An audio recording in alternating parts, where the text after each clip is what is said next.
some pictures of the facility in Louisiana and the facility in Italy and the one in the state of Washington.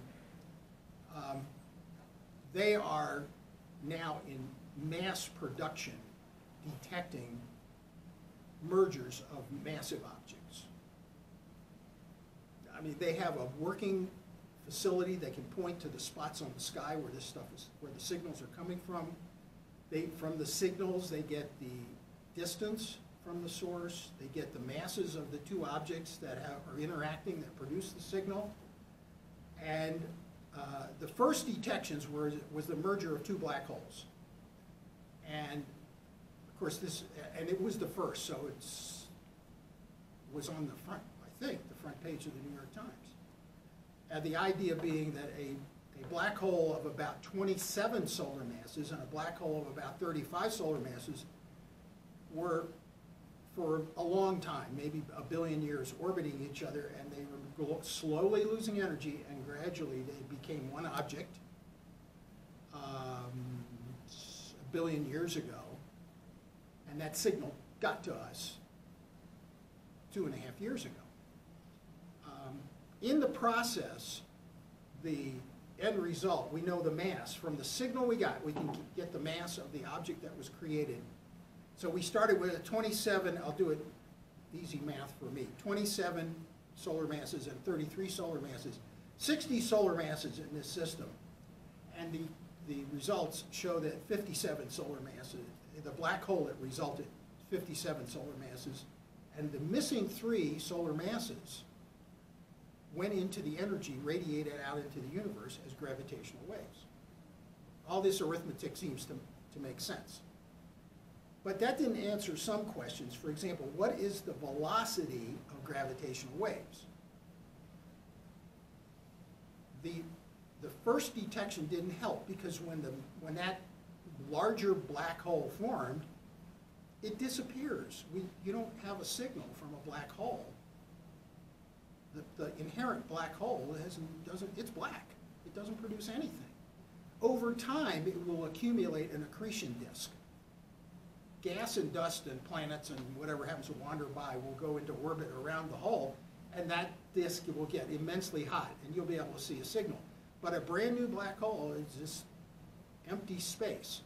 But this sample that's on the screen, this detection that was announced just a week and a half ago,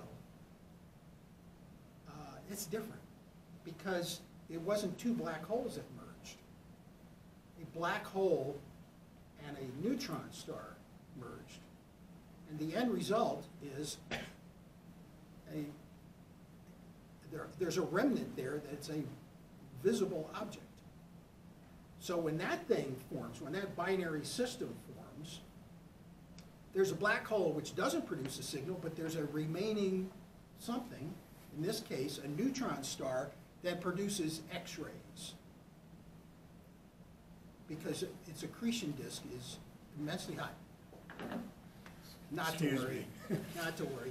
The path was blocked.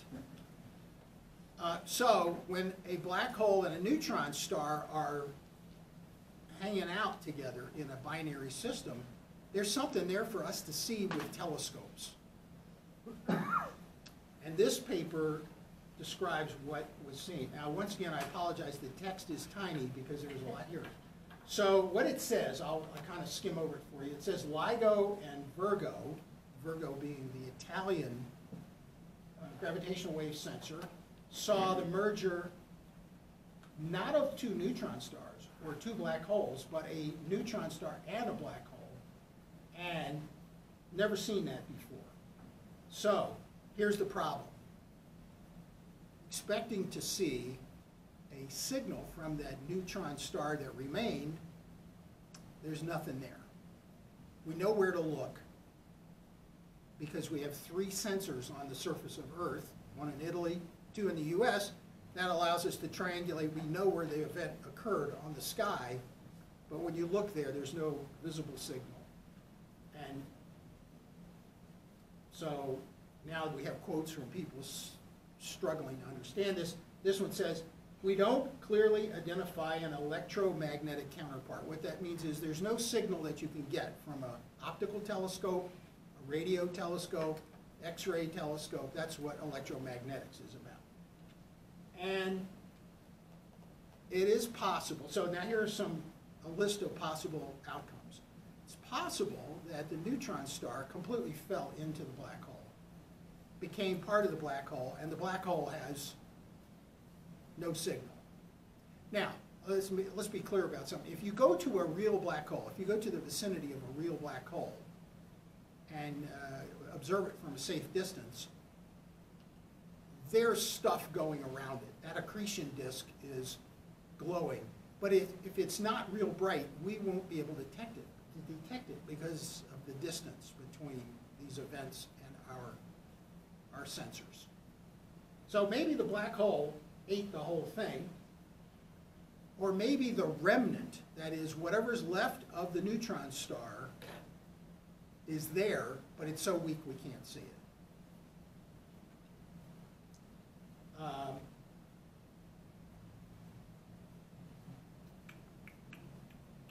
Maybe number 3 says essentially, maybe we misinterpreted the signals that we got. Because remember, we were looking at signals that are gravitational wave signals. They're not photographs of the event. You have to look at the bumps and wiggles in the signal that these sensors get. And maybe we're just not understanding what we saw. This one I like. So number 2 there says maybe the black hole ate the neutron star. But there's another, and that would be something like this. So there's the black hole, the singularity. And around it is the horizon. And around the horizon is the accretion disk. And maybe the neutron star was over here. Oh, and by the way, the reason we know a neutron star was involved is because we know the mass range of neutron stars. So it's like, that's the symbol for solar mass. 2 to 8 solar mass, something in that regime is an X-ray source, is probably a neutron star. So one possibility is this whole thing, this object, let's get rid of this for a second, that this was orbiting the black hole and this whole thing fell in one big event and disappeared into the singularity. Another is that over a period of time, matter is drawn off of the black hole, off the neutron star, and finds its way into the black hole. So it's a continuous process as opposed to this whole thing going in as a single entity. So, once again, there's an army of graduate students trying to figure this out. Okay, and this confirms what I just said. The collision was between an object below 3 solar masses, which is where I wrote 2 to 8, and something at least 5 times bigger than the sun. So, and the big thing would be the black hole, and the little thing would be the neutron star. Never seen a black hole smaller than 5 solar masses. There's no known mechanism for a star to become a black hole unless it's about 30 solar masses. So occasionally in the astronomical news, you'll see somebody thinks they found a 10 solar mass black hole in our galaxy. No, we don't know how that could happen. Not unless the early universe gave birth to small black holes. All the black holes we know about and are able to study are ginormous. They're in the center of galaxies, and they're millions or billions of solar masses. I got a question about the gravitational waves that shed some light on this. My analogy is that, like when 2 black holes come together, they create a disturbance in space-time that ripples outward, kind of like throwing a rock into a pond. So those ripples in space-time are expanding from their point of origin, and they come past Earth, and they're detected now by these gravitational wave detectors, but once they pass, they're gone and we'll never see them again. That is It's true. like the ripples going across the surface of a pond. So we only get one chance to That is look at exactly, those and Yeah. draw a conclusion. right. You never, the first event that was seen by LIGO here in the US involved, as I said, two black holes, like 25 and 35 solar masses each. There's an event that lasts a third of a second, and then we'll never hear from that black hole again. And here's why. Let me explain this. A little technical, but I think you guys will follow this. So if you imagine something that's spherical, imagine I have a balloon here.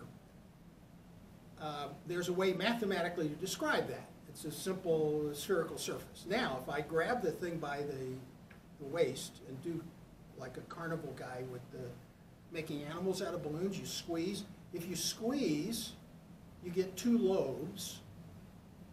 That's described by a mathematical thing too.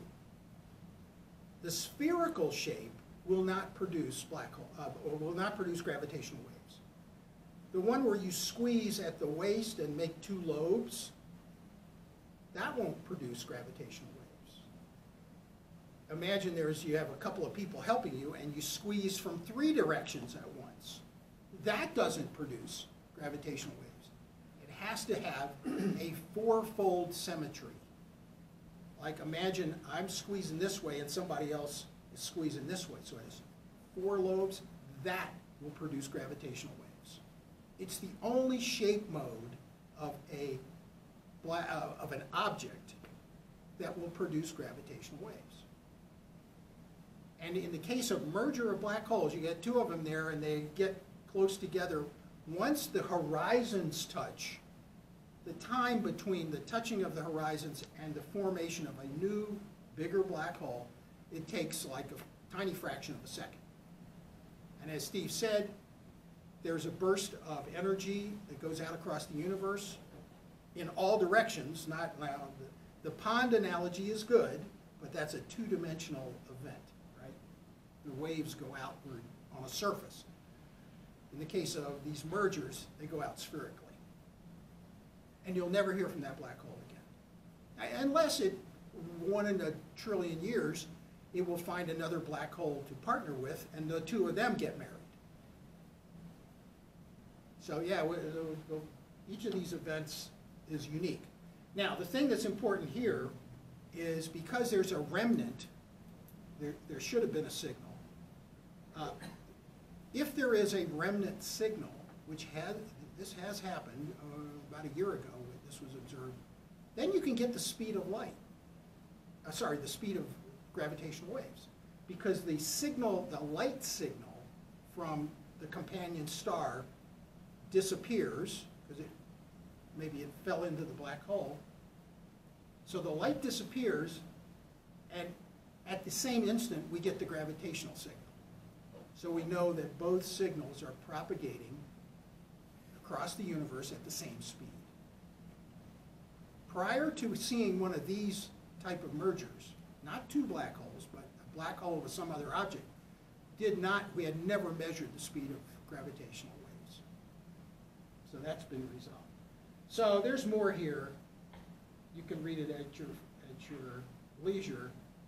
But the idea that there should have been a flash of light associated with this merger, and by light, they're including X-rays,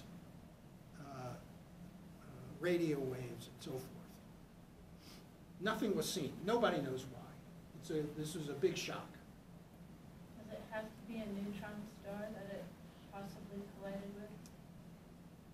Could it be a gigantic planet or some other large mass? We would, yeah, so here's planets are, the biggest planets we know are way too small to produce a detectable gravitational wave signal.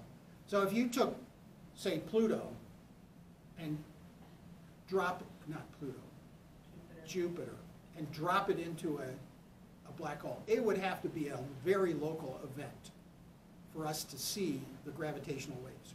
Remember, this event is Flashing in 800 million light years away. So the signal is getting weaker, I mean, because it's radiating out, covering a spherical surface. And it's got to be strong enough that we can detect it. And our detectors are really, really sensitive. They can detect changes in the shape of space-time on a scale smaller than a proton. It's an extraordinary thing. But it would have to be it would have had to happen near us in the galaxy, not 800 million light years away. So we saw the gravitational waves, but nothing else. Nothing else. No remnant afterglow. There's more coming on this topic in a second. I think actually on the next page. Here it is. So when this event occurred, it would be nice if the gravitational wave people could call up the astronomers and say, point your telescopes there. Because the gravitational wave guys know where the signal came from. And we're going to get more and more accurate as we add more gravitational wave sensors. I think I mentioned the Japanese are coming online this year. Italy has theirs. China's got one, and so forth.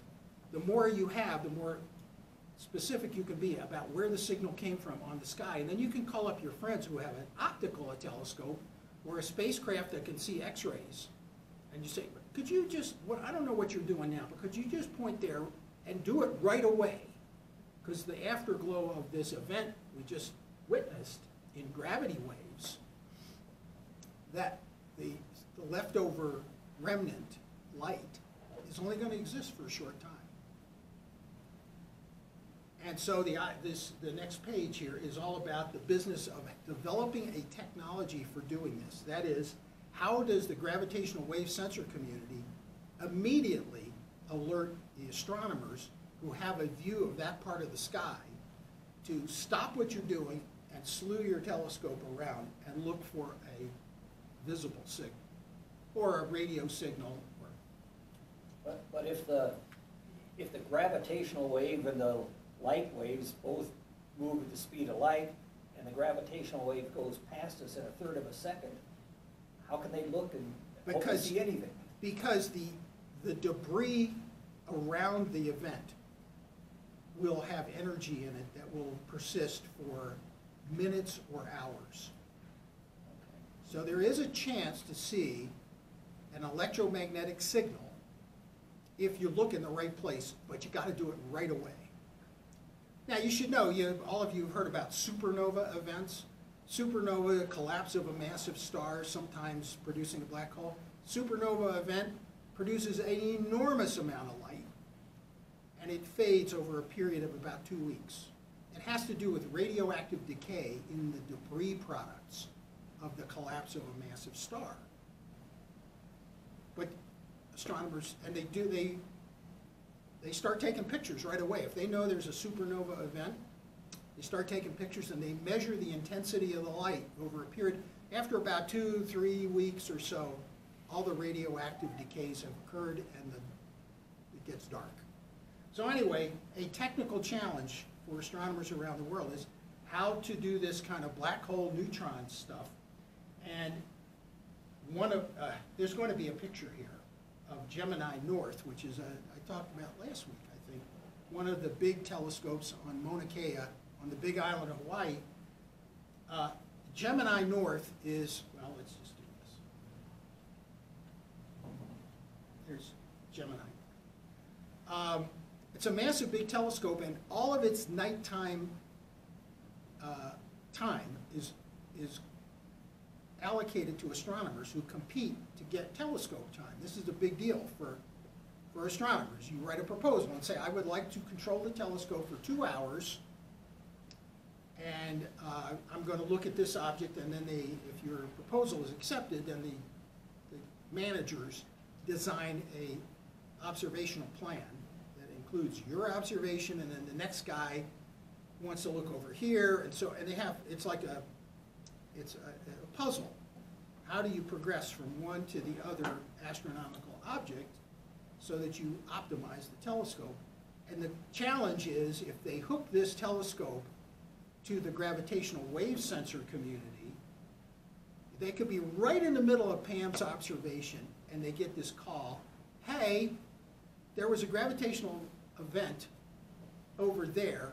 Stop what you're doing. Before this is over, I'm going to injure myself. Stop what you're doing and look over there. And poor Pam is going to be miffed because they're going to interrupt her stuff. And so there's a plan to help out. And the plan is to build this thing, which actually is going to be completed within 2 years.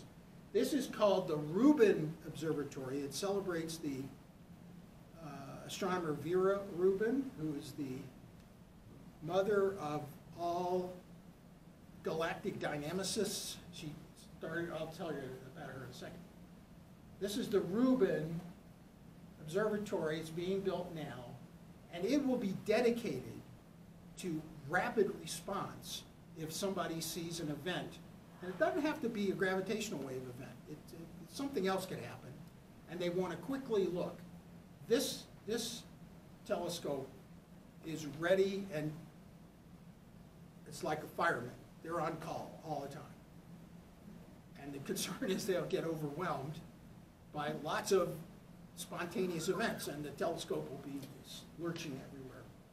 Vera Rubin, very prominent because she was among the tiny, tiny fraction of astronomers who are women. She did her PhD with George Gamow, and I think at Georgetown University in Washington, D.C., and early in her career as an astronomer, she was busy having kids. So I think she eventually had 4 kids. 3 of them were born while she was a graduate student. And she faced a ferocious battle to establish herself professionally.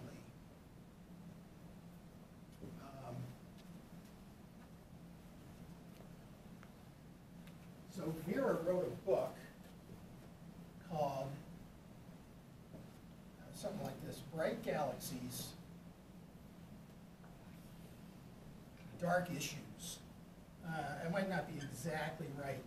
The dark issues refers to the sexism that occurred to her and to her fellow female astronomers in trying to get established, become tenure track faculty and so forth. Just all kinds of idiotic obstacles thrown in her way.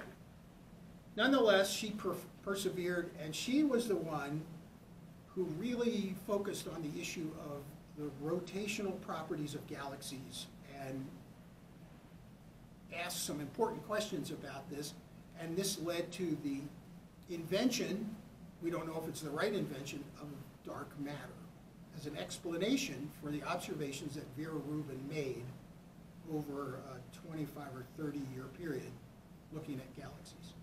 So anyway, she is, her name is being put on this big telescope, and it's big. 8.4 meter telescope. So the primary mirror is, this room would fit inside the primary mirror very easily. So she's an important person. Oh, and I should have mentioned, down at on all these pages, if you'll get a copy of the PDF of this. Here's the original article. That's a link, and those links go to articles for the public. So if you want to read more about this, there's a link.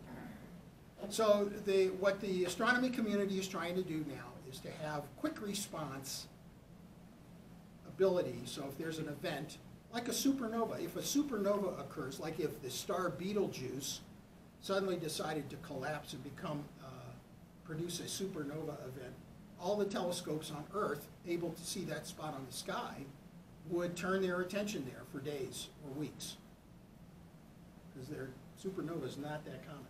We had a big one in 1987 in the Crab Nebula.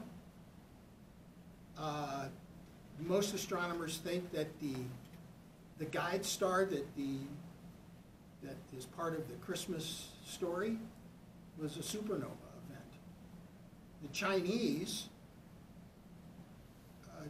took note of the fact that